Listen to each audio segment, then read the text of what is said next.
Ciao a tutte, ciao a tutti, benvenuti a una nuova puntata di Tintoria. Torna ospite in Tintoria in questo format live su StreamYard, Matteo Corradini, bentornato.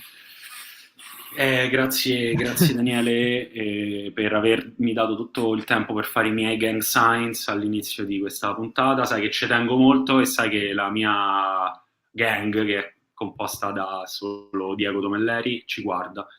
Un Basta. saluto a Diego. Che sì, che non è in casa, altrimenti sarebbe qua a rispondermi con dei gang sign che noi ci facciamo sempre. C'è anche Stefano Rapone che è la gang di se stesso. Ciao. Certo. Ciao a tutti. Ma anche un po' la gang di tutti noi, se vogliamo. Esatto. Sì, sono più quello. Dovremmo imparare a fare tipo Rapone con le dita. Almeno rap. Mi pare che non c'è un sign che dice rap. Non c'è una tag, non c'è una gang sign di Stefano. Non c'è mai avuto una tag, Stefano? Dovresti far gang sign di Tintoria, sì. Sai che sì, dovrebbe essere. Gang sign di Tintoria. Sai che mi hai convinto? Mo adesso pago qualcuno per... Esatto. Paga un designer di gang signs. Pago uno che mi faccia un creative content, gli do 7.000 euro. Fa allora into e io poi lo ammazzo. E allora 7K. Matteo è stato uno dei primi vedere qualcosa, si è visto qualcosa per un secondo, spero non fossero sostanze illegali. Ma chi, io? Sì. Ma va! Ma no, tutte legali, diciamo, 100% legali. È impossibile. 100% legali. Non in casa mia. Okay. Non in casa mia. E infatti sei in casa d'altri, sei in casa di... No, Allora, Matteo, tu sei venuto in realtà già 2 volte, questo è molto importante. Questa è la terza volta che vieni a Tintoria. La prima volta da solo sei stato uno dei primissimi ospiti, la seconda volta con i Pippo Solo e quindi con 3 volte raggiungi la vetta della classifica degli ospiti più frequenti di Tintoria. Devo dire che il primo posto assoluto è di Saverio Raimondo, che è venuto tutte e 3 le volte da solo, mentre tu, Michela Giro e Valerio Lundini siete venuti 3 volte, ma anche accompagnati. Quindi in questa classifica importantissima vedo che occupiamo un tristissimo secondo posto a pari merito, tra l'altro. Secondo posto pari merito. Manco a dire che è solo io, no, pari merito. No. Secondo posto pari merito. Secondo posto pari merito. Però oggi sei tornato. Perché sei tornato? Perché mi hai scritto: Zì, famo una puntata con Rapone dove parliamo de manga. E io ho detto: famola. Ed eccoci qua. Allora, ma come mai volevi parlare di manga? Di che vogliamo parlare? Cioè, di cosa vogliamo? Io penso che se avessi una sorella e questa sorella avesse il figlio, anche un figlio, io sarei lo zio quello strano, quello che con qualche punto di stranezza in più non si finisce bene, però diciamo la mia stranezza mi consente di avere, cioè i vostri, ce l'avete voi, ce l'avete lo zio, quello giovane e figo che leggeva Dylan Dog? Io ce l'avevo, ad esempio. Io no. Però una figura che è familiare, e tu comunque questo genere di personaggi, insomma, questo tipo di cultura nel corso, cioè, all'epoca sembrava lo zio matto, ammazza quanto è forte è stato in America, tipo ste cose qua, no? Adesso poi abbiamo scoperto che tutta quella gente è gente che ha assorbito in realtà nel corso degli anni delle influenze che vengono dai fumetti Marvel, dal mondo americano, dal fumetto horror italiano, e all'epoca erano comunque, cioè, te parlavano magari di una saga di Spider-Man e la sapevano solo loro sta cosa, adesso la sanno tutti perché ci hanno fatto 4 film sopra, ok? Tutto questo per dire cosa? Che io sono un grande appassionato di fumetti giapponesi in questo caso, e secondo me la cultura giapponese, specialmente nel fumetto, non è poi così lontana dagli ambienti fantasy nel quale si è mossa la controcultura dei 20-30 anni fa, nel senso, se prima c'era Star Wars e Dylan Dog, secondo mio personalissimo parere, anche se noi siamo coetanei, noi abbiamo subito comunque un certo tipo di... Cioè, io non so super fan di Star Wars, Però Street Fighter è il mio Star Wars, perché è una roba così archetipica, così che ho assorbito da quando ho 8 anni, Sono d'accordo, 6 sono molto anni, che d'accordo. comunque per me quei personaggi sono veramente, cioè archetipico è la parola forse più giusta, perché Ryu è Ryu, è un po' il Luke Skywalker di Street Fighter, capito? Assurgono comunque insomma, ci hanno lasciato bei ricordi, e io penso che questa roba, che mo mi confermerete pure voi se è vera, io sostengo che questa roba ha influenzato in maniera indelebile la nostra cultura, sia dei bambini ma anche dopo, perché adesso abbiamo un fortissimo ritorno dell'estetica anime, diciamo, più che altro. Il manga, inteso proprio come manga, un fumetto bianco e nero, è ancora relativamente di nicchia rispetto al media anime. Però, insomma, credo che Dragon Ball, anzi c'è Sarapone che c'ha l'avatar di lui sulla navicella di Freezer, che io la prima volta che l'ho visto hai detto, sono stato mazza, molto contento. vorrei avercelo pure io, È vero, però è vero. Anzi, ho detto vorrei essere Freezer. Ho detto vorrei essere Freezer. Beh, Freezer è un Certo. personaggio bellissimo. No, poi è giusto, anche io condivido anche il paragone di Ryu con Luke Skywalker, anche perché ha gli stessi problemi di Luke Skywalker, cioè anche lui combatte con il lato oscuro per gran parte Sì, ma quella della saga. è una cosa che gli hanno messo dopo, perché lui all'inizio semplicemente girava Sì, il mondo. certo. Sì, lui girava il mondo per menare, non è che... Cioè, Certo. non è che... ovviamente perché poi rivedevate tantissimo in questa cosa di uno che gira il mondo per menare, voi dicevate sì, a me potrei essere io, un paio di sliding doors ed ero io. certo, io avrei preferito girare il mondo per essere menato, però purtroppo non sono riuscito a farne uno nell'altro. Potrebbe essere un bellissimo programma, lo dovresti pitchare, te vai in giro, imbrutisci uno, quello te corca e poi cambi paese. Oggi Matteo va a farsi spaccare il culo a Johannesburg. Ma poi nelle città più tranquille del mondo, tipo vado a Ginevra, vado a farmi menare a Ginevra. Ci troviamo a Losanna.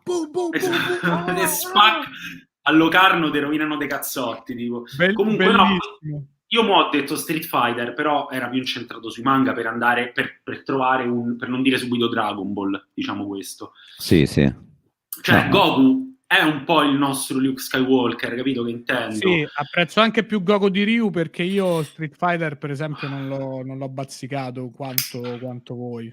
Io per dire giocavo a Tekken. Ah, ok, tu eri di scuola Tekken, però vedi comunque Tekken che è della Namco, mi pare? Sì. È comunque giapponesissimo. Sì. Per dire che comunque abbiamo subito l'influenza di altre culture rispetto... Dai Matteo, ancora così... Ah, ma c'è sta la chat, raga! C'è sta la chat, sì. Ignora, Matteo ancora questi canni. Se li vuoi leggere, leggi. No, li sono contento di leggerli. Tutto questo per dire cosa? Per dire che secondo me poi c'è stato pure un processo. Chi si sta a tagliare le unghie? No, li leggo metà, io li levo, poi quando ci stanno le domande li rimetto. Infatti. C'è stato un processo di anche occidentalizzazione del manga o comunque dei prodotti giapponesi, anime, derivati, poi insomma scenderemo nel dettaglio, che negli ultimi anni secondo me si è avvicinato molto al nostro concetto di cultura, e lo scopo di questa live è il seguente, almeno per me. Sì. Dimostrare che ci sono delle persone che non hanno anche mai letto un manga o non si sono mai avvicinati.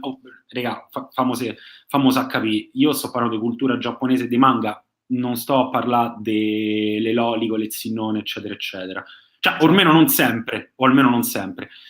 Il fumetto giapponese è rispettabilissimo anche senza loli con le zinnone. Il mio scopo di questa live è tecnicamente quello di andare a consigliare. Cioè, secondo me ci sono dei manga che potrebbe leggere veramente chiunque, perché sono delle storie incredibili. Sono delle storie che hanno anche molto poco a che fare con quello che noi sappiamo del manga fino adesso. E secondo me siamo pronti, cioè culturalmente siamo pronti. Cioè, noi se siamo sparati, diciamo, cioè, le basi quali sono, almeno le nostre? Dragon Ball. E sicuramente. E poi c'è tutta una corrente Kenny il Guerriero, che io... Kenny il Guerriero però è una cifra anni 80. Però quello è un po' un precursore, perché già il cartone lo Sì. mandavano, io poi l'ho riscoperto, usiamo il participio, il nostro amico, pur non essendo quella generazione, però c'è tutta una generazione che è nel Guerriero, come dice anche Zero Calcare, che salutiamo, prossimo ospite di Tintoria, tra l'altro nel 2024 abbiamo una puntata in programma. Però quali sono secondo te? Cioè, io, perché allora ti dico i miei, perché io poi ho abbastanza i classici però della mia generazione. Io ho One Piece, ho Berserk, ho Dragon Ball, ho Capitan Tsubasa, ho Slam Dunk, ho Alita, ho una serie, vabbè, poi mi sono fatto tutto Naruto, c'ho un po' questi shonen qua che adesso sono quasi tutti finiti, se non però ti faccio un esempio. Vai, dimmi. No, volevo dire a lui, cioè, alla fine Dragon Ball è un po' quello che ha, cioè, è stato quello che ha dettato a un certo punto i canoni dello shonen, che sarebbe il manga per adolescenti maschi, che appunto c'è il personaggio archetipico che è tipo Goku, che appunto è come Ryu, cioè che è il personaggio che vuole sempre superare i propri limiti.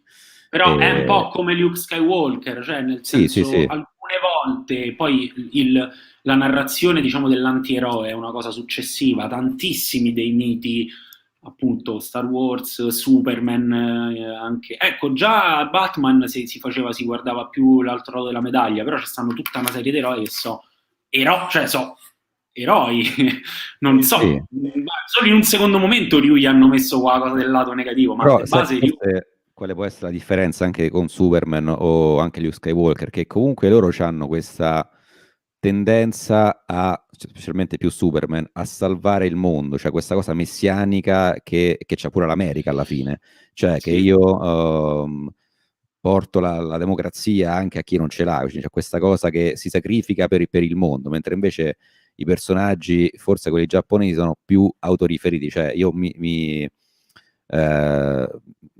cioè il punto è superare i propri limiti, poi se superando i propri limiti a un certo punto salvi pure il mondo, è grasso che cola, cioè c'è sta cosa qua. Sono i propri limiti.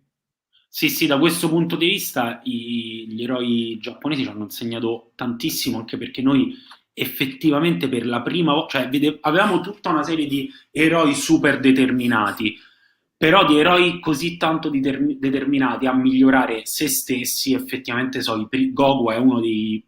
Sì. Cioè ricordiamo Goku se leva i pedalini e pesano 4.000 kg, cioè sempre grande scena. Superman non ha mai fatto una flessione in vita sua.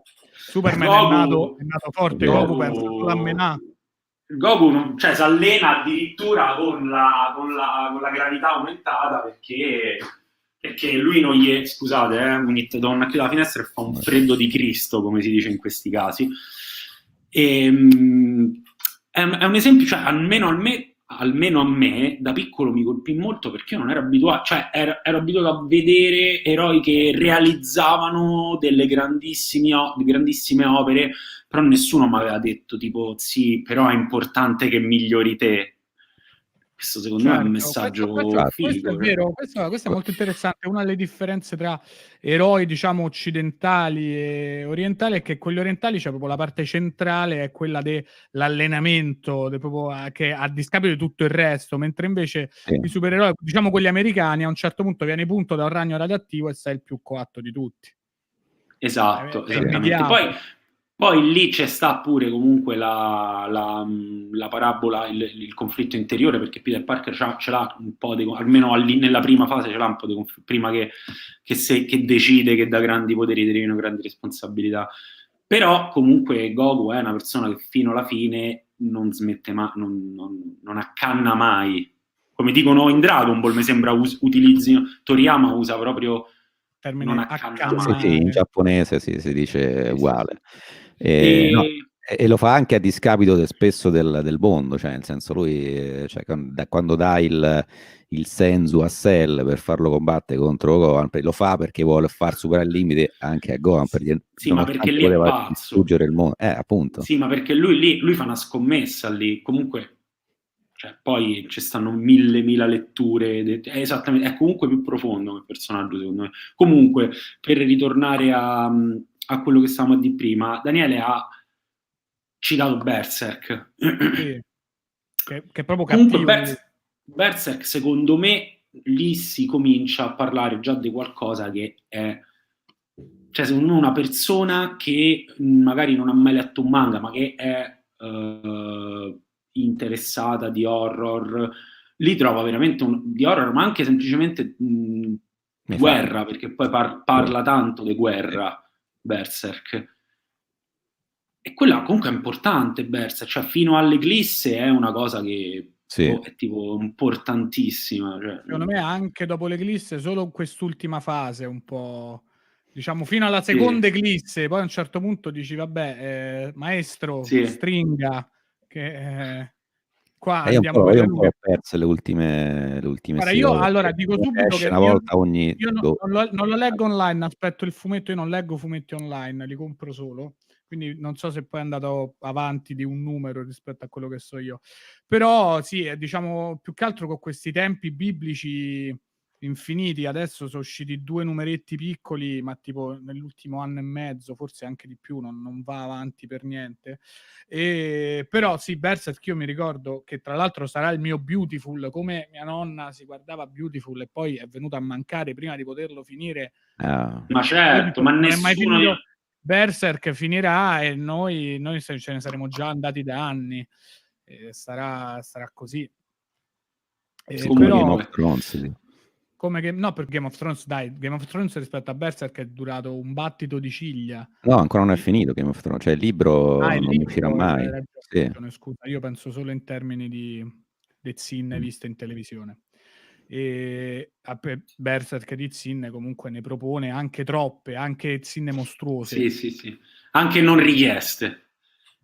Anche non richieste. Zinne e cazzi che ogni tanto dici ho capito la metafora del cazzo, però non serve che sto mostro il cazzo al posto del corno. Invece sai che c'era proprio bisogno, perché così io poi andavo a scuola dopo la mia lettura mattutina di Berserk, bello turbato, però sono d'accordo con te che Berserk, ecco, andrebbe insegnato a scuola. Io proprio pensavo questa cosa, io pensavo che, cioè, se ti insegnano i Promessi Sposi, te pare che non secondo me Dragon Ball Dragon Ball è proprio, è veramente postmoderna Dragon Ball, cioè c'ha dei momenti narrativi anche appunto propri dell'epica, anche la parabola di Vegeta che da cattivone a padre di Trunks, lui che si fa sbriciolare nella terza contro chi era? Contro Darbula, contro Majin Buu. Sì. E cioè lui lì dice, vabbè, io mi sacrifico, mi faccio esplodere per tutelare la terra e mia moglie e mio figlio. No? Fino a 2 mesi fa mi avrei dato 1 lira, l'avrei spaccati le botte, quei stupidi. E invece oggi io mi... Allora, facciamo anche una premessa. Quando parliamo di Dragon Ball faremo degli spoiler, perché se non conoscete Dragon Ball... Sì, il Z dovete conoscerlo. Esatto, almeno Dragon Ball Z, quello veramente è programma di 4 comunque è come l'Antico Testamento e il Nuovo, come dicevo. Alle medie ti insegnano Dragon Ball, al liceo Dragon Ball Z, e poi all'università Dragon Ball Super. E Dragon Ball GT è proprio devi andare a fare il viaggio in Erasmus, te lo non è canon. Torni dall'Erasmus a Salamanca che sai solo Dragon Ball GT. Sì, esatto. Che cazzo dici? E tu stai là all'esame a fare boom barabara boom barabara. È un'altra roba. roba. Comunque, ad esempio, Stefano ha parlato di manga shonen, che sono i manga che noi tutti conosciamo, One Piece. Tra l'altro uno in chat aveva citato One Punch Man, non so se lo conoscete. Sì, che quello è già un post, diciamo, quello esatto, è un po', detto una cosa shonen. Una roba giustissima, un post shonen, cioè parte dall'assunto che di base tu hai assorbito i canoni dello shonen e lui te li rimpasta, cioè te li confuta tutti quanti, no? Te li rimpasta, mentre nello shonen è la cosa più importante dello shonen è il miglioramento di se stessi per il protagonista. Qui c'è un protagonista che è già all'apice. Sì. È già all'apice, quindi de base non c'è motivo perché lui combatta. Lui non ha... Infatti non gli va neanche, quello è bello. Cioè, non gli va neanche, sì, però questo è già... è già, Sì. secondo me non è manco uno shonen One Punch Man, Sì, è una cosa... È consapevole in un certo senso. È uno shonen quasi che fa il verso allo shonen, ecco. Sì, è un po', però sì, secondo me post shonen potrebbe essere una buona definizione, perché alla fine appunto è così, e poi è tutto un esercizio di stile per far capire come Sì. farlo inserire nella trama, perché lui se no arriva, fa tutto, quindi è Attenzione, complicatissimo. Quella è Vai. la supermanata, però è un po' cioè riprende, quella è una cosa che mi piace, che si ricongiunge a quella cosa che diciamo prima, che sono invece fumetti americani, cioè tu disegni certo. qualcuno troppo forte e quindi poi tutto Superman si inizia il fumetto e qualcosa scombina i poteri di Superman, non scombina il mental di Superman, perché altrimenti se c'è un nemico contro Superman vince per forza Superman, cioè questo è inevitabile. Lui è, certo. Quindi ogni fumetto si apre che c'è qualcosa che non va. Però scusa, però in Superman ci stanno, cioè, dei nemici che gli tengono testa comunque, o in un modo o in un altro, cioè, o c'è la Kryptonite, o c'è appunto, un altro super... Ci deve sempre essere la Kryptonite, non c'è mai tipo, cioè Goku incontra Freezer e Freezer è più forte di Goku all'inizio. Superman non incontra nessuno che gli mena. C'è sempre la Kryptonite di mezzo. Io non sono esperto di Superman, però penso qualcuno ci sta. No. Secondo me no. Perché ci sono altri come si chiamano? Kryptoniani ci stanno, che cattivi. Da piccolo un paio di sveglie da un compagno di classe le ha prese. Però era la seconda media. Col pianeta, e quindi adesso... Esattamente. Comunque... però One Punch Man è vero, fa quello, mi piace anche che io non l'ho letto.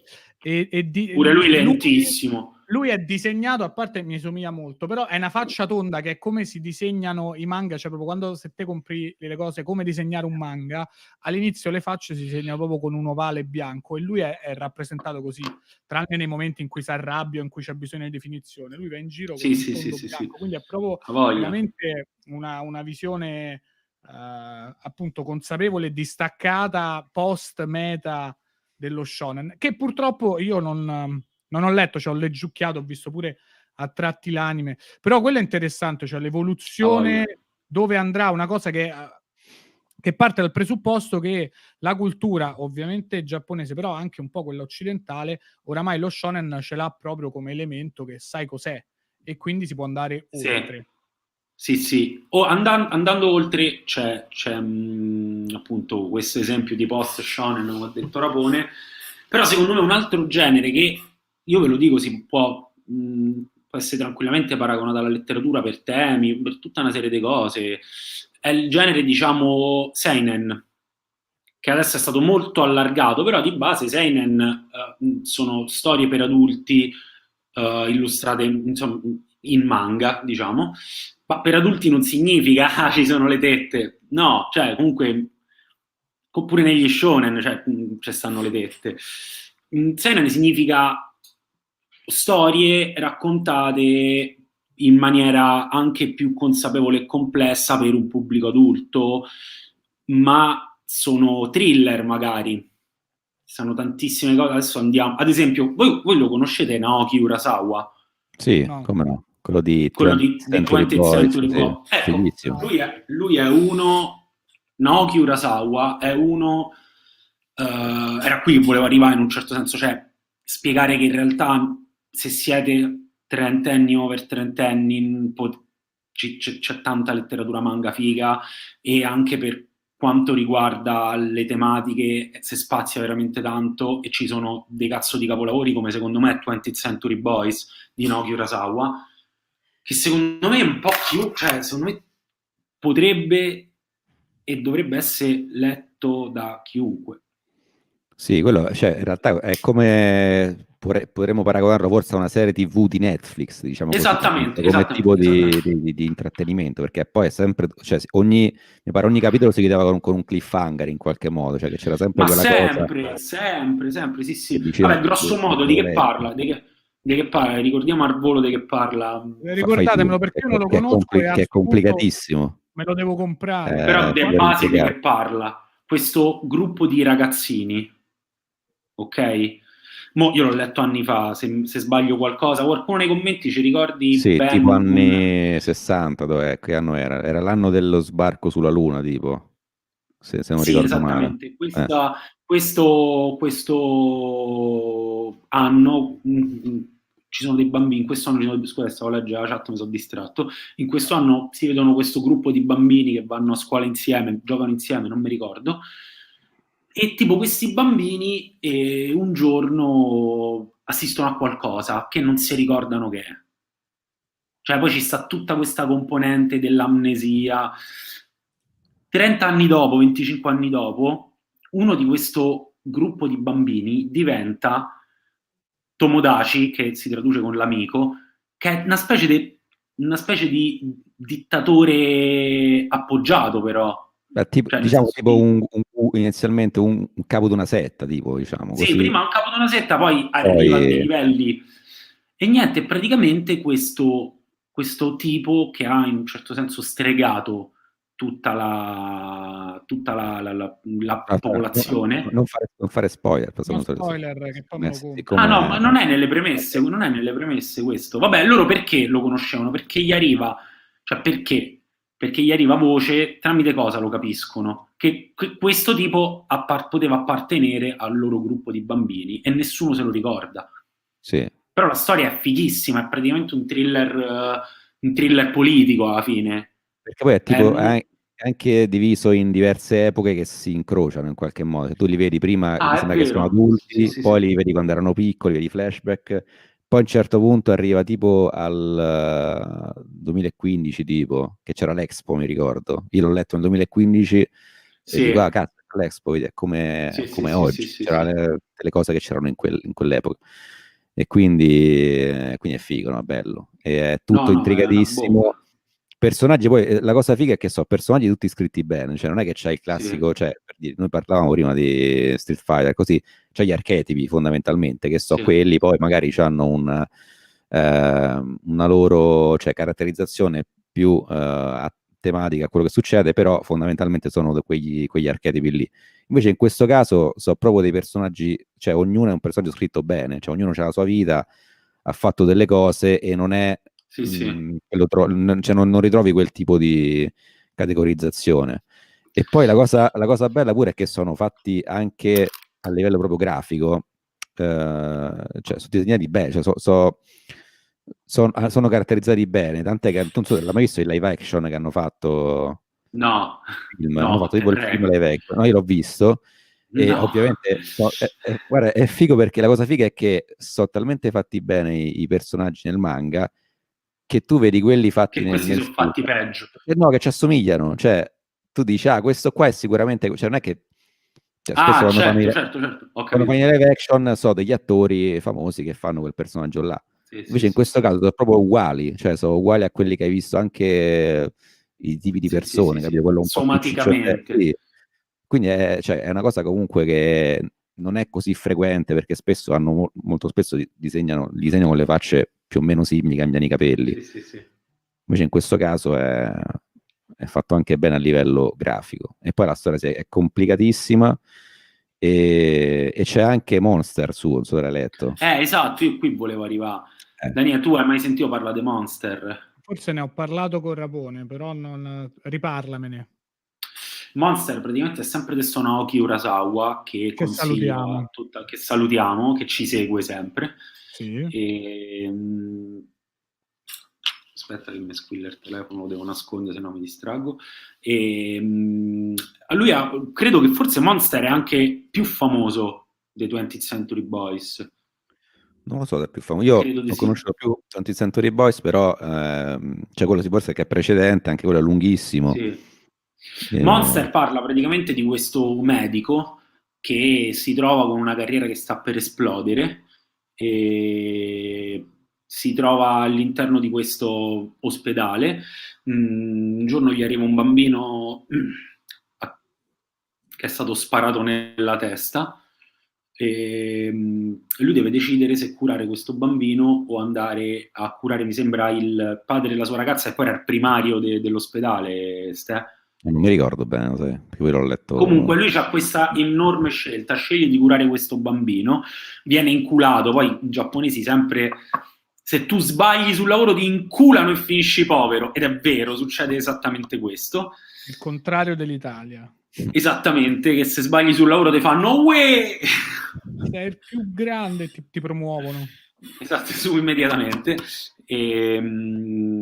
Lui va, non mi ricordo, cambia città, cambia vita, ovviamente, viene radiato malamente. E va a vivere a dopo tot Filadelfia da suo zio e dopo tot anni... Scusa. Esattamente, no. Dopo 8 anni viene a sapere, praticamente gli eventi lo portano a scoprire che il bambino che lui ha curato è un serial killer adesso. E quindi, come lui ovviamente giapponese, l'unico poi manga ambientato prevalentemente in Germania, mi sembra. In Europa, mi pare, come si in Europa.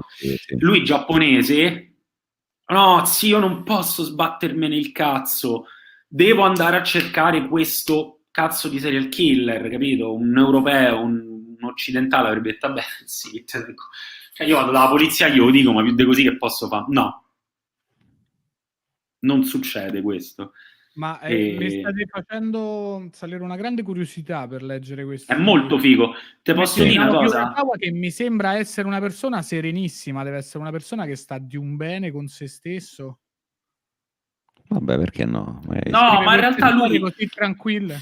Sì, calcola che se è rimasto vivo Stephen King, Naoki Urasawa dorme dei sonni incredibili. Stephen King però per rimanere vivo ha pure pippato 20 anni della sua vita. Ah sì? Ma come fai a essere uno scrittore e pippare? Zì, ma non lo puoi fare. Stephen King pare proprio che lui c'aveva proprio consegnava i libri delle narici di sangue del naso, delle narici molto grosse. L'ha detto lui, l'ha detto lui che proprio si stava ammazzando di droga e la moglie gli ha detto senti che dovevamo fare e dopo 20 anni di che non so quanti anni di che dovevamo fare lui ha mollato. Ma che poi è lui che però non si ricorda di quello che ha scritto, cioè tipo della metà dei suoi libri. No. Ma te credo, sì, se fai 2 libri all'anno come fai a ricordarteli tutti? Cioè, veramente belli paccuti. Comunque, detto questo, volevo andare avanti per parlare del sopracitato genere seinen. Ad esempio, ecco, dalla chat ci segnalano pure l'attacco dei giganti. Sì, figo, e infatti c'è stata la serie anime che è su Netflix, però secondo me già Attack on Titan è comunque quasi 10 anni fa ormai. Sì, quasi 10 anni fa. Che poi quello, cioè, come è considerabile? No, ma è un incrocio. Sì, diciamo. Sì, è uno show, secondo me è uno shonen con tematiche un po' più. Sì, ma grosso modo non segue bene la parabola dello shonen, però i protagonisti sono ragazzi. Poteri, cazzi vari, però non è male. Io appunto risalutiamo di nuovo Diego Domelleri, grande fan dell'attacco dei giganti e se lo spara ogni giorno su Netflix. Lui è grande fan.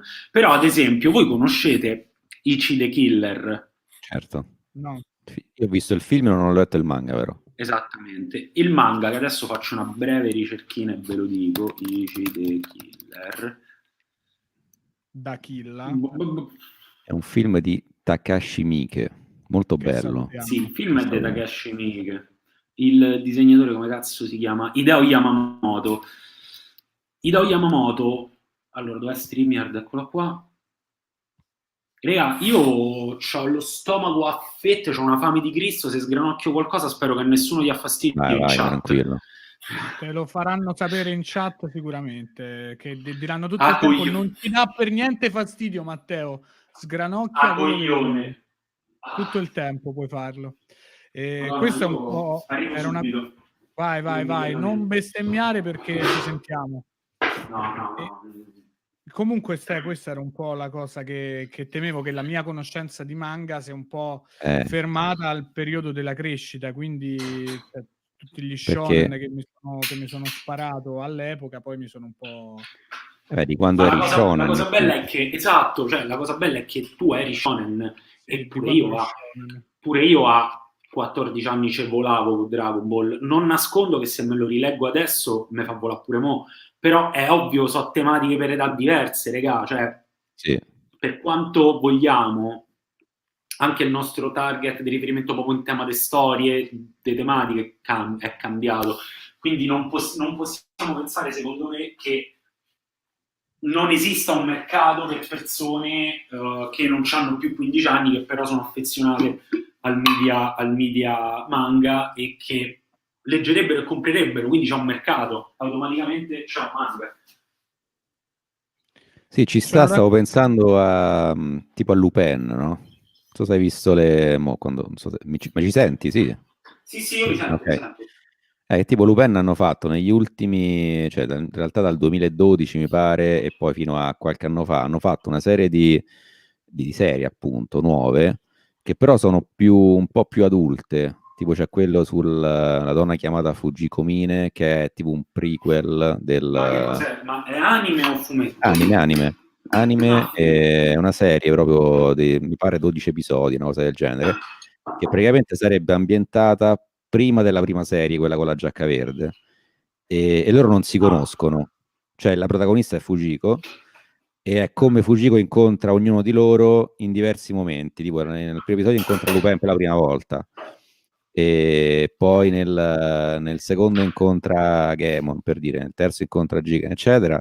Infatti, se vi ricordate, nella prima serie, quando incontrano Gepon, che non fa parte della banda perché in realtà voleva uccidere Lupin, lo incontrano e c'è Fujiko che tipo dice che è la fidanzata, cioè come se fossero fidanzati, e là fa vedere come nasce questa cosa per cui si La chiamano fidanzata di fidanzati. Gamon. Sì, Sì, cioè mi la chiamava ricordo. fidanzata, però non è che stavano insieme, però si chiamava tipo boyfriend, le chiama così. E quindi Ok. Lupin rosicava, vabbè. E si vede, insomma, come sono arrivati a questa, cioè come se fosse una gag tra di loro che si chiamano in questo modo, e si vede come si arriva a quello. E soprattutto c'è Zenigata, che in questa serie non è un deficiente, è uno figo, cioè uno proprio cazzuto, tant'è che a un certo punto, faccio questo spoiler, posso fare questo spoiler? Spoileri. Vai, Si diciamolo, chiama spoiler alert. Fujiko, Cosa? Cosa faceva? si fa l'amore con Fujiko. Veramente, Sì, Zenigata Zenigata. E incredibile, forza Zazà. capito? Cioè, c'è queste situazioni, diciamo, com'è possibile? Posso dire E, una cosa? Classic Fujiko. Classic Fujiko. Cioè, veramente. Non può no, ma inserire un personaggio nella serie e senza poi il c'è ping. che comunque lui è pure cioè in teoria è integerrimo, no, Zenigata, e quindi succede questa cosa e lei lo fa per corromperlo, quindi lo fa, però poi non si fa corrompere, quindi c'è Che comunque grande, guarda, Zenigata forse è questa uno dei cosa miei personaggi un po' da preferiti infame. di Comunque, tutti. dicevamo prima, parlavamo di Ichi the Killer. Scusate se Che vi riporto, salutiamo. ma volevo arrivare. Vai. No, io Volevo chiudo arrivare. solo per dire questa Vai di ho prima. detto di Lupin, perché appunto è una cosa che dicevi tu, appunto, che è una cosa cioè per nostalgici da un certo punto di vista, però adulti, tant'è che poi hanno fatto anche altri film tipo con, che ne so, o su Gemon o su Jigen, che però c'è parecchio sangue, sembra una cosa molto simile a un film di Takashi Miike, e quindi cioè, ci stanno anche delle cose fatte a metà, diciamo, cioè non è più per bambini, però è per bambini che sono cresciuti per con quella cosa lì. Certo, assolutamente, ma è figo, io questo me lo vado a vedere mo. E dicevo prima di... Ma dove si trova questo? Su, diciamolo, per chi ci segue da casa. Ma oddio, non so se sta pure su Crunchyroll, non lo so. Però vabbè, comunque si trova su internet, diciamo. Su internet, ok, non piattaforme Certo. principali, però si trova. Forse si E... trova su No, su Crunchyroll, Netflix c'è il film nuovo di Lupin, mi su sa. Amazon, però quello lì è più simile a quello classico, Classico, insomma. ok. Sì. Comunque, dicevo, citavo Ichi the Killer perché Hideo Yamamoto, a parte che Ichi the Killer è un film di Takeshi Miike, Ichi the Killer è un film di Takeshi Miike, che a parte che è un grande regista, però è un grandissimo regista horror, nel senso che è veramente un botto inquietante, lo consiglio a tutti, ma per chi c'ha voglia, io consiglio anche di andare a leggere il fumetto di questo Hideo Miyamoto, che ha fatto un capolavoro, regà, che si chiama Homunculus. Ah sì, l'ho sentito, però quello non l'ho letto. È un capolavoro totale, parla di questo tipo che per qualche motivo gli succede una disgrazia finanziaria e finisce a vivere in macchina, ok? Un giorno viene notato da un tipo un po' bizzarro, gli dice guarda io in realtà sono un medico, stiamo facendo degli esperimenti sul potere del cervello, ci sta questa tecnica che io ti apro un buco in fronte per far decomprimere il cervello, no? Per cambiare la pressione sanguigna dei vasi sanguigni cerebrali, diciamo. E semplicemente io ti do 10k, non mi ricordo quant'è, ti do 15k e tu ti fai fare sta cosa. Ovviamente sarai controllato, seguito da un'equipe medica, tu dovrai vivere per un periodo con questo buco in testa e mi devi dire che ti succede. Raga, è incredibile. È incredibile. Posso dire solo una cosa, anche una cosa di cui soffre un po' anche Monster. Sono un po' prolissi certe volte. Ok. Sì. Però secondo me Homunculus c'è sta tutto, cioè è giusto. È una lettura, non è una roba che leggi né in 2 mesi né in 2 ore, però se te lo leggi a martello, dopo 2 settimane l'hai finito, secondo me. Ok. Però, no, anzi, se te lo leggi a martello perché sei pazzo e te lo binge leggi pure dopo 2 giorni. Certo, vabbè, è chiaro. Se te lo vuoi... Manga è un attimo che ti ritrovi a fare esattamente. Però è fighissimo perché poi, senza spoiler, lui se tiene questa cosa ovviamente non ci crede, dice, vabbè, sì, questi sono stupidi, l'ho inculati, mi hanno dato 15 sacchi e io mi tengo questo buco, mo me lo faccio richiudere, bella. Solo però poi succede qualcosa. Succedono Guarda un po'. cose che non diciamo. Succedono tutte cose che noi non diciamo e che poi vi potrete... Ma tra l'altro una cosa, vorrei fare anche chiedere alla chat se c'hanno... Cioè voi dove leggete i manga? Io li leggo anche online, non ho problemi. Dove... Sì, io pure. Io li acquisto in fumetteria e poi li leggo a casa mia e li metto sulla libreria. È l'unico modo in cui ho sempre letto manga e non ho intenzione di cambiare. No, io me li vedo, cioè pure io quando è online ormai, perché comunque comprare una serie, io a parte qualcuno che ce lo voglia avere, tipo appunto Dragon Ball, infatti ora mi sto ricomprando la versione quella a colori, che è molto bella, però sì, ormai pure io online, e tra l'altro sta in realtà la pagina che si chiama Manga Plus, che è della Shueisha, che sarebbe tipo insomma, uno degli editori proprio principali di manga, che mettono cioè, i capitoli gratis. Cioè pure l'ultimo di One Piece. Ma pure in giapponese. Sì, ma l'ultimo di One Piece non ne parliamo. Penso che siano in spagnolo e in inglese. Cioè, almeno in quella... allora, esattamente. Allora, queste sono le famose scans. Le famose no, scans. però è ufficiale. Cioè non è fatto dai fan. Sul sito della Shueisha? Sì, si chiama mangaplus.shueisha.co.jp/updates. Perché pensa un po', io volevo fare una polemica, che poi non è una polemica. Io sono un grande amante del digitale. Sembrava che stessi dicendo sono un grande amante della carta, e invece no. Cioè, io te giuro, è super comodo, lo trovo molto molto più comodo e me li leggo. Allora, scusa, per rispondere alla chat, scusate, Monster c'è l'anime, veditelo, so 2000 puntate, però veditelo. E dicevo, sarebbe figo avere le scans legali, tipo Netflix delle scans, perché io poi ogni mese, cioè, ma te pare che me le devo andare a cercare ogni volta, poi il sito lo tirano giù, perché One Punch Man è stato concesso di licenza in America, quindi in America stanno costantemente a cercare di tirarlo giù. Cioè, è molto scomodo, e a me piacerebbe... Devo dire che i manga per me io le seguo come se fossero delle serie, appunto, come diceva pure Rapone. Quindi, cioè, sarebbe figo avere una roba tipo Netflix che te le cataloga, dove tu sai No, ok, certo, dici, quindi come lo streaming poi è diventato legale con le piattaforme tipo Netflix, Ma io pago, se io 10 euro al mese, per leggere, io li darei 10 euro al mese, capito? Non per è Sì, io, tanto. One Punch Man sul Kindle. guarda, io penso che in questo Ma qui, che appunto sì. che è gratis, mi sa puoi leggerti tipo gli ultimi capitoli, cioè, però non è che ti li puoi vedere, cioè, una volta che poi superi un tot, mi sa che quelli vecchi non li puoi leggere.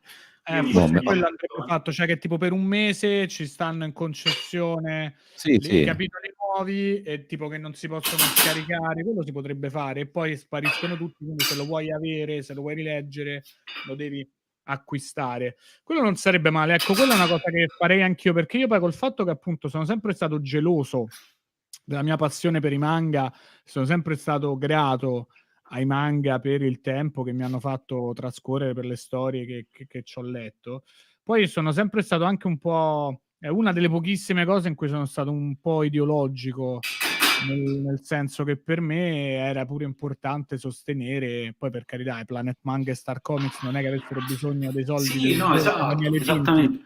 però comunque per me era una questione di principio e adesso che mi compro giusto Berserk e One Piece, come tu aspetti il capitolo online, io aspetto il capitolo di carta e quindi per me è la stessa cosa. Però se ci fosse una piattaforma così di tipo Sarebbe super di figo. affitto, di noleggio momentaneo di quel Guarda, io mese di ho capitolo, messo il link sulla chat privata, Sì, sì, mettilo sì. sui commenti perché non riesco io non lo posso mettere, mettilo tu Ma sai che Daniele. io vorrei vorrei pagare qualcuno che mi dà questo servizio, vi prego, inventatelo. guarda, questo è l'appello di Tintoria a Star Comics. Star Comics e a Star Planet Comics, Manga. fate una cosa, Star Comics, vi prego, fate un sito nel quale licenziate la roba, Ma fate che non vi possono copiare, eccetera, eccetera, e dateci sti capitoli perché io li voglio leggere. Non voglio andare a cercare la roba, non mi voglio leggere One Punch Man in francese, capite? Capite? Sì, sì. no, certo, quello è cruciale. Posso farmi una domanda invece? I manga fisici, ma li avete mai acquistati? A parte Stefano Sì, Grasso, sì, certo. come Sì, li sì, sì. trattavate? Perché io avendoli acquistati da bambino, io ho pure qualche manga, niente di che in teoria varrebbe anche qualche soldo, però io tutti i miei Io c'ho il manga, primo di Naruto, quello pure, io ho tutta Naruto nera, però io io c'ho quella tutti i miei bianca, manga zio. li ho letti 5.000 volte. 5.000 volte e quindi sono rovinati, cioè io non ho manga in buone condizioni, c'ho manga in condizioni ok, però non sono mai stato malato. Poi c'ho tutta la mia ebrea che quando c'è stato il terremoto sono crollati tutti, quindi figurati se sono sfondati ancora di più. Però in generale io non sono mai riuscito a tenere cioè a me mi piace leggere, io vado in bagno, mi leggo un manga, vado Ma è c'ho chiaro, zii, quindi chiaro, poi alla fine se chiaro. ti leggi Dai 5.000 volte, Dai è rovinato. E io ce li ho No, no, così. no, certo, certo. Io penso che no, io sono principalmente un lettore, non sono un collezionista. Cioè, fisico, c'ho poca roba, c'ho roba dei Hirohiko Araki, che è quello di JoJo, di cui adesso parleremo. E tipo, non so se voi conoscete JoJo un minimo. Sì, sì, sì, io sto Lui vedendo ha adesso fatto, l'anime. lui ha Stefano, fatto vai, Vai, vai. dimmi, Daniele. Lui ha fatto dei volumi ispirati a Yoshikage Kira, che è il cattivo della quarta serie.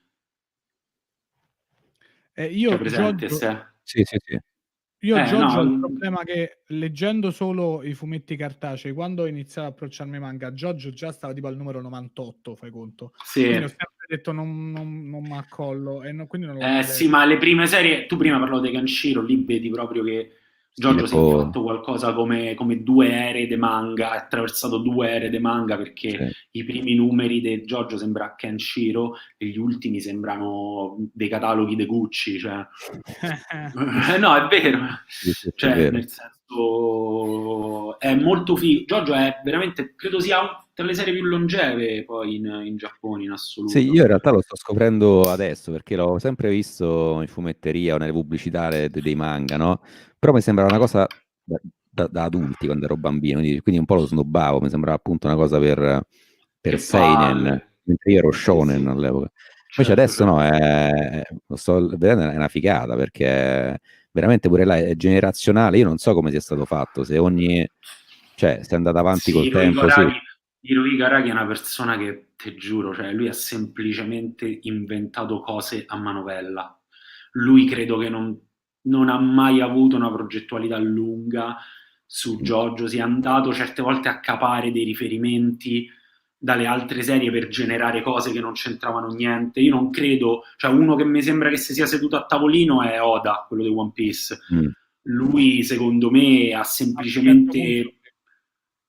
Sì, cioè, lui secondo me Hirohiko Araki, poi tra l'altro ci sono anche delle incongruenze, sono state fissate nell'anime alcune incongruenze, Ah, perché lui è un pazzo, ma calcola. Hanno sai però, fatto, hanno vai. fatto una conferenza con lui a Lucca di 2 anni fa, solo a Nvidia a porte chiuse, non ci stanno manchi i video di quella cosa. Mhm.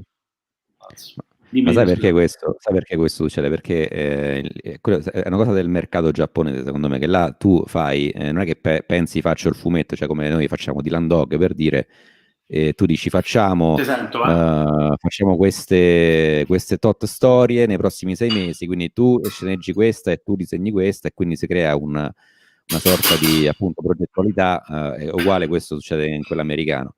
In quelli giapponesi ci stanno, cioè tu hai un contratto, penso, per fare dei capitoli ogni mese su una rivista che appunto tipo Jump, queste qua, E vai a e quindi braccissimo. tu vai volta per volta e quindi ogni volta c'hai poi l'editore che ti dice ma sta cosa non mi convince, falla così, tipo Dragon Ball è stato fatto tutto Come così. faceva Dickens, come così scriveva Dickens quando scriveva i suoi libri. Pensa che è incredibile. Per capito, Certo, certo. tipo Dragon Ball è tutto fatto in questo modo, tant'è che poi c'era Toriyama che rosicava, cioè, rosicava per le cose dell'editore e pare che il grande mago piccolo fosse basato sulle fattezze fisiche del suo editore, ma anche Bello. in Arale c'è il cattivo di Arale, che è, cioè il suo editore, poi lui perché lo disegnava, si chiamava Torishima, e il cattivo di Arale si chiama Mashirito, che è uguale sempre a Certo, questo certo, certo. editore, perché era Ah, ne sempre so. lui che faceva, insomma, cambiare, anche per esempio la cosa della saga dei cyborg, no? Che hai Sì, visto, prima c'erano due cyborg che erano il Dottor Gelo e il numero 19, che sì, erano, sì, insomma, sì, sì, che sì, era un sì. vecchio e uno, insomma, un ciccione. Poi sono arrivati gli altri perché all'editore diceva: "Ma questi sono brutti, non so cattivi fighi, fanne altri", e quindi ha fatto tutta la cosa per farli cambiare e ha messo 17 e 18 perché per le pressioni dell'editore. Quindi Certo, spesso li fanno così, cioè tu sai solamente quello che certo. c'hai per il mese prossimo e poi vai un po' a braccio. Pensa che palle essere un mangaka, la figura dell'editore quanto te sta qua, che tu dici, oh, mo faccio una Sì, bella storia, ma... poi arriva uno che non sa un cazzo, cioè tu pensa già quando, che ne so, noi facciamo televisione e tu dici, ah, c'ho sta bella idea, e arriva la televisione e fa, ah, mo sta bella idea, la prendiamo e la rendiamo un'idea de merda. Pensa settimana dopo settimana che te disegni, crei, e arriva l'editore a fare, bello, però mi fai altri 2 cyborg la settimana prossima. E quello è già nel prodotto finale, capito? Cioè, Lo so, sì, certo. nella writing room decidi le cose e lui ti dice no, cambiale. Tu fai prodotto, cioè esce un prodotto e poi lui dice ok, adesso partendo da questo voglio che arrivi da questo punto A, voglio che arrivi al punto C invece che al punto B. E te pensi tutte le cose, io te odio! Ah! Sì, sì. Aspetta, prima stavamo... Ah, ecco, dicevamo Munculus, l'abbiamo detto. Poi Poi Jojo. vediamo, c'erano... Jojo. Ah, ecco, Giorgio, appunto. E io reputo Giorgio sia una delle storie più stupide di sempre, ma da una dipendenza che non ti immagini. Allora, Giorgio è effettivamente, sicuramente possiamo considerarlo più uno seinen di uno shonen, secondo me, perché ha delle meccaniche Però non lo da so. shonen. Eh, Tu dove sei arrivato, Ste? sono arrivato a quella ambientata a Napoli. Beh, La- incredibile, raga. Ma voi, Come a cioè, raga, Napoli? Araki è un pazzo, zi. Araki è un lui si sì, fa... Allora, questa famiglia, che sono i Joestar, cominciano in Inghilterra. Quindi, prima serie, setting, nobiltà 1800. inglese, 1800, nobiltà inglese, signorotti, giocatori di rugby e poteri.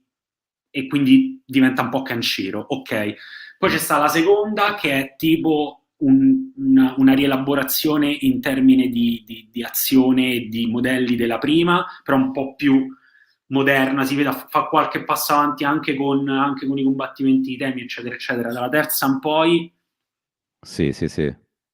cambia radicalmente. Praticamente i protagonisti delle serie sono i discendenti di questo primo Joestar che Sì. ha combattuto contro questo personaggio assurdo che era Dio Brando. Cioè c'è un personaggio in JoJo Sì. che diciamo che possiamo reputarlo il villain di tutta la serie, Sì. in maniera sparsa, poi ritorna, bla bla bla, che si chiama Dio Brando.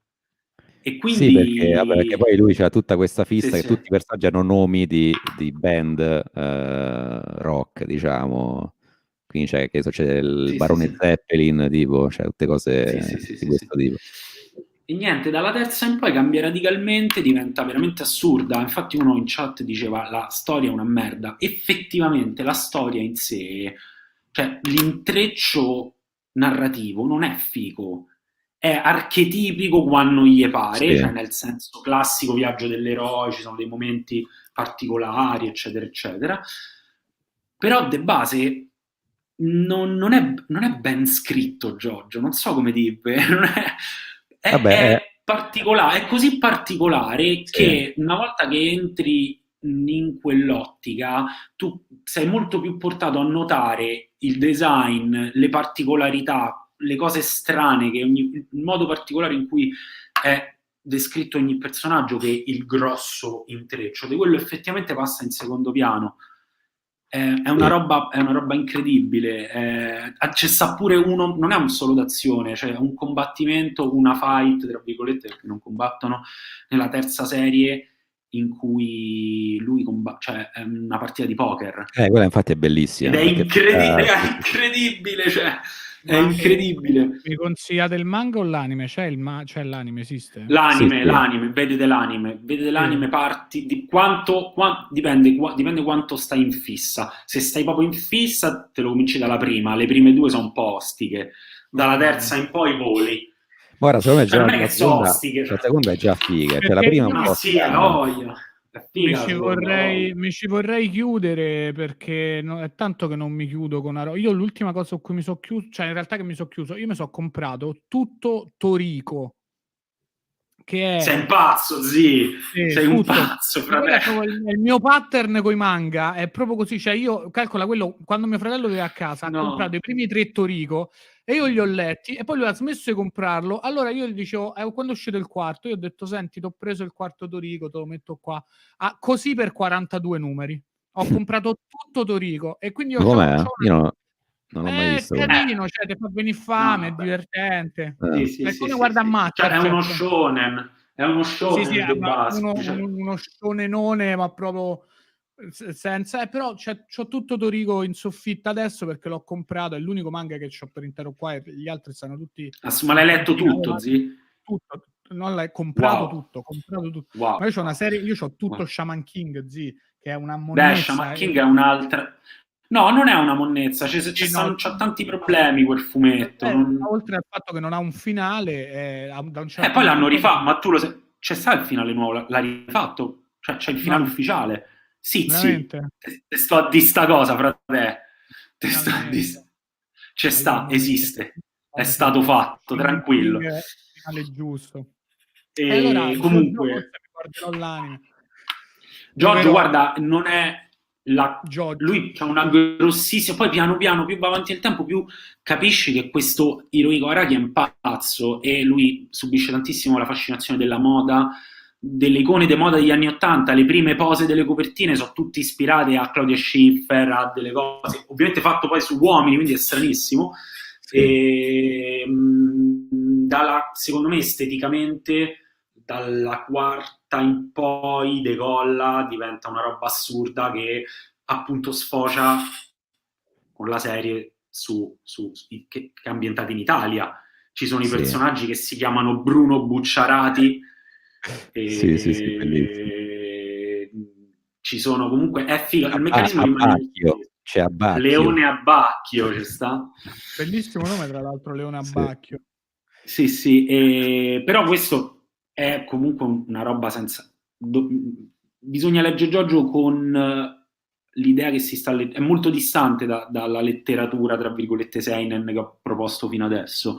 È più un'esperienza quasi più visuale che narrativa, ecco, diciamo. Poi c'è È molto, molto figo. sta cosa assurda che appunto la storia è, cioè diventa da un punto A a un punto B e poi in quel momento succedono delle cose e sono sempre più o meno, cioè tu incontri il cattivo di turno e devi trovare un modo per sconfiggerlo.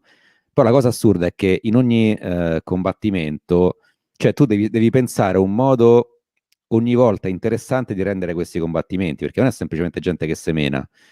Devi creare una strategia tra come, perché diciamo, ogni personaggio ha un potere particolare, ha una specie di, come si può dire? Sì, ha una particolarità, ma che va Sì, veramente. Lui comincia subito, appena introduce questa nuova meccanica, comincia subito con delle cose assurde. Si chiamano stand, sti poteri. sì, C'è sta uno che ha uno stand che è una nave. Una sì, nave, sì, sì. una nave.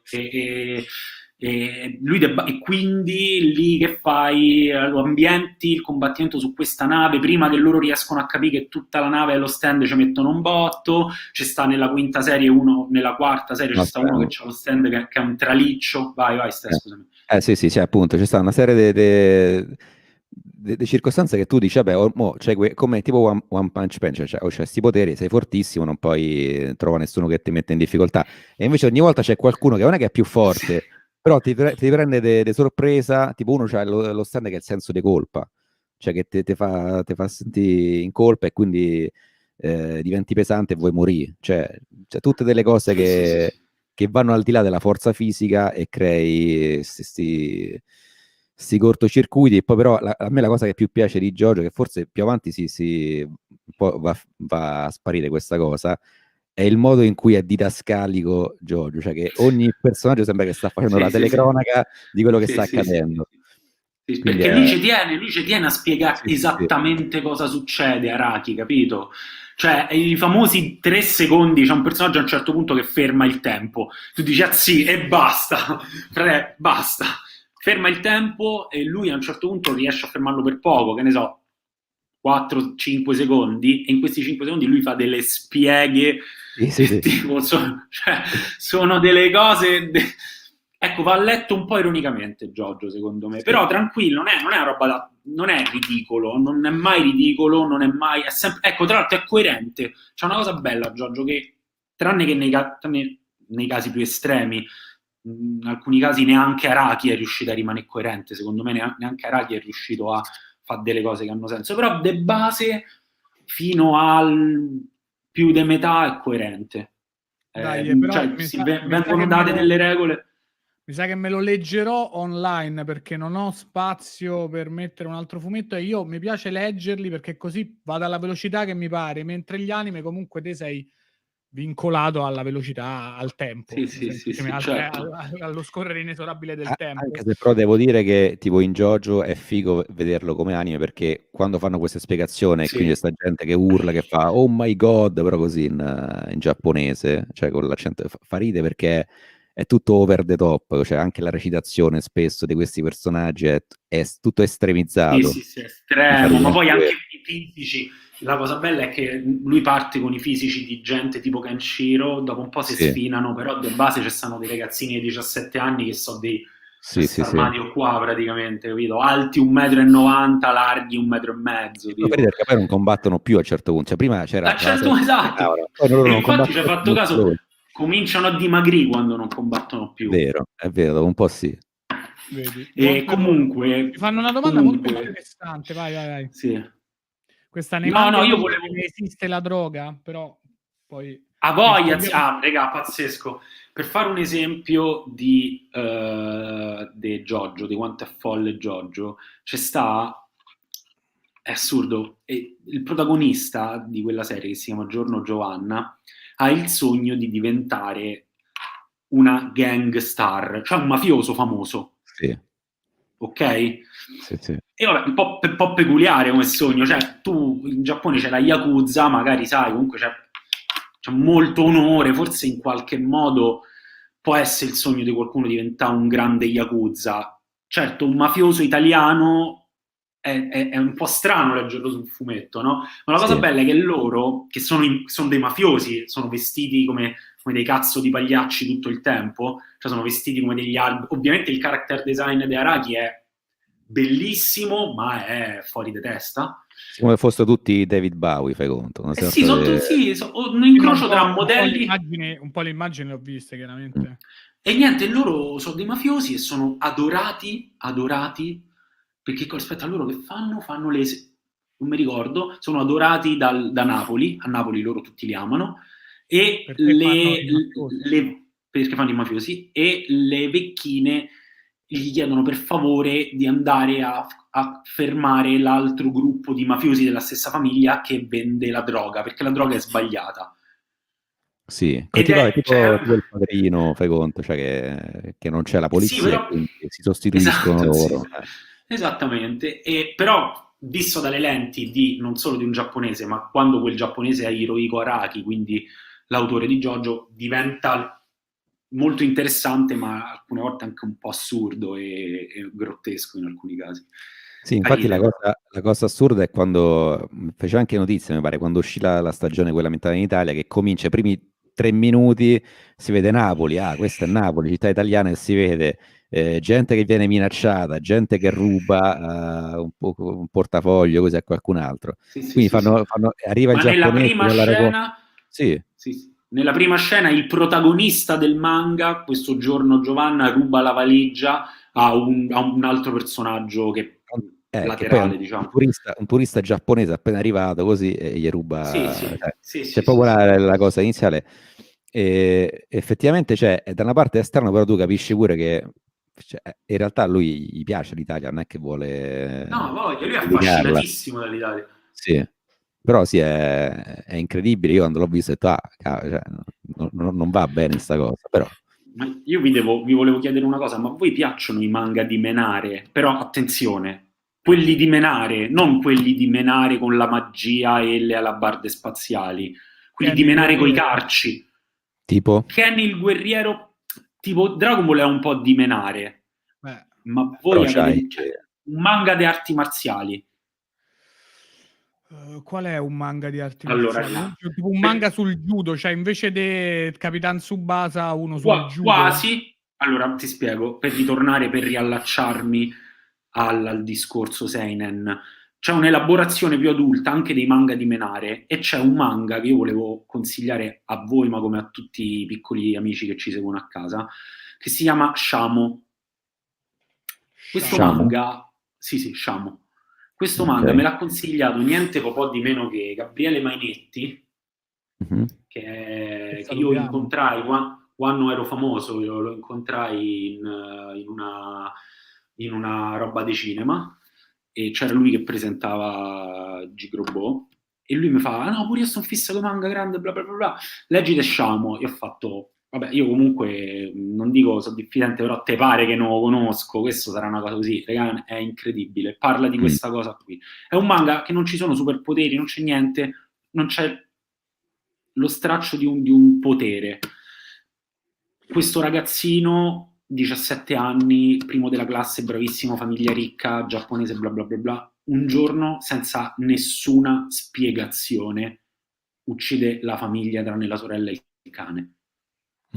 No, scusa, il cane l'ammazza, solo la sorella non ammazza. Allora non lo rispetto. JoJo, se te lo vedi, è pieno di violenza sugli animali. Questo sappi. JoJo, sì. E allora qui finisce la mia esperienza. Qui si chiude la mia curiosità. Sì. Come si chiama questo che hai detto, Matteo? Scusa? Shamo. Ed è questo pischelletto, questo ragazzino, è un seinen perché parla di questa cosa qui. Questo ragazzino viene messo in prigione, cioè lui doveva andare tipo in riformatorio, cioè 17 anni e mezzo, però siccome ha fatto un crimine così efferato e lui non ha dato nessuna spiegazione, lo sbattono direttamente al gabbio, e lui al gabbio, la prima sera che arriva, ovviamente lo inculano. Cioè, proprio dopo che è passato dall'entrata, e lui si rende conto che lui non è un violento, lui è una vittima di se stesso, una vittima dei suoi impulsi di violenza, ma lui non è un violento. E si rende conto che lui non può sopravvivere lì dentro. Lui è un ragazzino di 17 anni, regà, e pensa, Daniele, pensa a te a 17 anni, messo al gabbio la prima sera che arrivi ti inculano. No, certo. Cioè, capisci? Pure a me a 30 anni succederebbe la stessa identica cosa. Però, vabbè, però magari a 30 anni hai fatto delle scoperte nella tua vita Magari e magari... a 30 anni mi piace, dice. Esatto, esattamente. E niente, questo qua entra nel carcere, gli fanno le peggio cose. A un certo punto incontra un vecchio maestro che insegna, che fa educazione fisica ai carcerati, che è un vecchio maestro di karate. Finito lì dentro, perché pure lui ha fatto, lui aspetta che aveva fatto tipo un attentato terroristico al presidente del Giappone, al re del Giappone, non so che forma c'è in Giappone. E niente, lui gli dice: sì, io te lo dico, l'unico modo che tu hai di sopravvivere qui dentro è imparare il karate. E lui non è un violento, quindi è la storia della scoperta di questo ragazzino che ha un arco immenso, dura 10 anni. Lui esce dal carcere, prima lavora con la mafia, poi viene scoperto da un tipo che organizza incontri, lui comincia a diventare uno sportivo ad altissimo livello, ed è tutta la scoperta, cioè il rapporto che ha questa persona con la violenza. Lui è una persona vittima della propria violenza e fa delle cose, raga. Figo. Voglio solo fare uno spoiler, scusatemi. Sì, lui uno spoiler a fumetto si può fare in questo uno si può fare. Lui a un certo punto vuole combattere contro questo enorme campione di arti marziali, però questo campione di arti marziali non ci vuole combattere perché lui non è un pro. Cioè lui è uno forte che si è fatto notare, però non è cintura nera di karate, non è nessuno, non mi fai schifo, tu sei uno scarto di galera, pure se sei forte non ci voglio combattere con te. Sapete lui che fa? Gli stupra la donna, regà. Madonna santa. Regà, lui gli stupra la donna. E lui per onore deve combattere contro coso, capito? Certo. Ed è una roba, quando lo vedi, diciamo, è un fumetto nel quale la maggior parte delle volte tu un po' ci soffri a stare dalla parte di lui. Sì. Perché lui è un pezzo di merda, raga.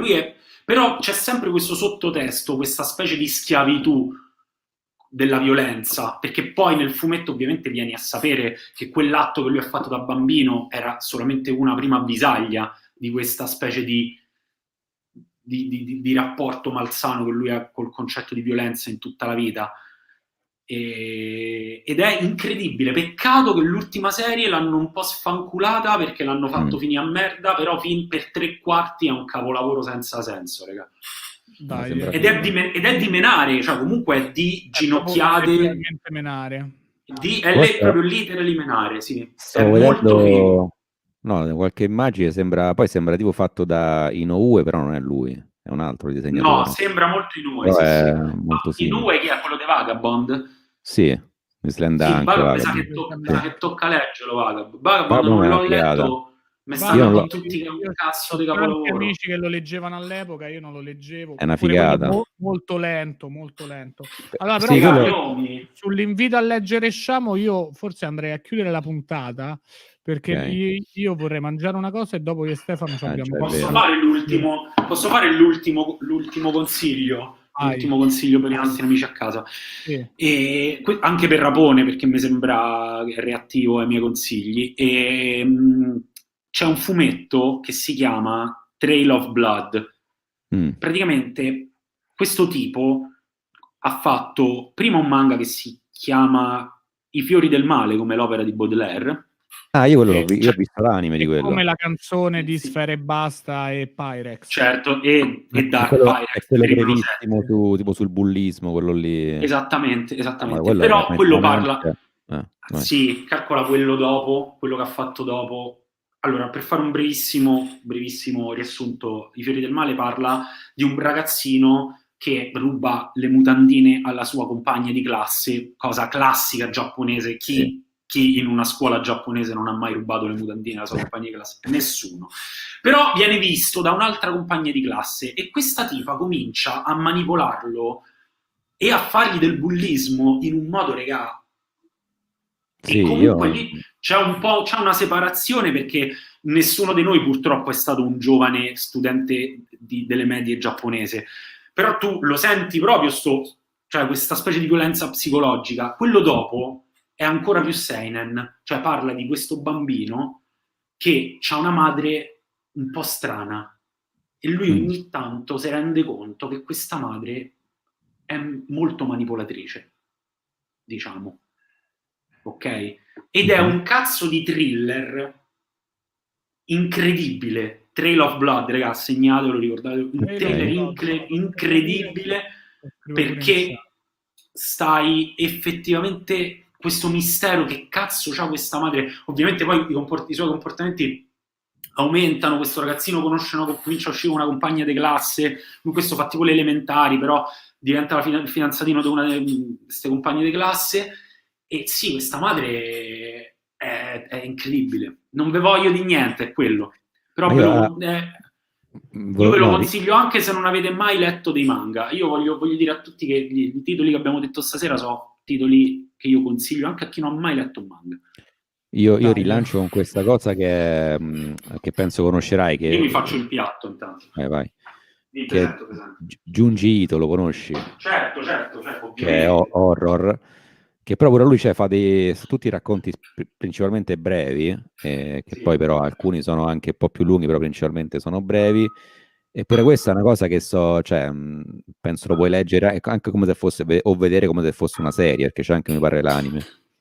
È tutta una roba, cioè horror ma fuori di testa, cioè horror un po' grottesco, non che ci sia, cioè non violente spesso, non che ci sia sangue così, però a livello psicologico, cioè delle cose che... Vabbè, Junji Ito è effettivamente un maestro dell'horror, è venuto pure a Lucca 2 anni fa, mi sembra. E lui, vabbè, mostra esplode, comunque è tanto lui che disegna, che fa roba. Anzi, credo che adesso sia veramente molto famoso, credo sia diventato effettivamente molto famoso, come ci penso. Sì, in chat consigliano anche... vai. Ho letto Uzumaki suo, quello che ha spirale. E mo mi sa che esce anche l'anime di quello, cioè il film, perché poi è lunghissimo.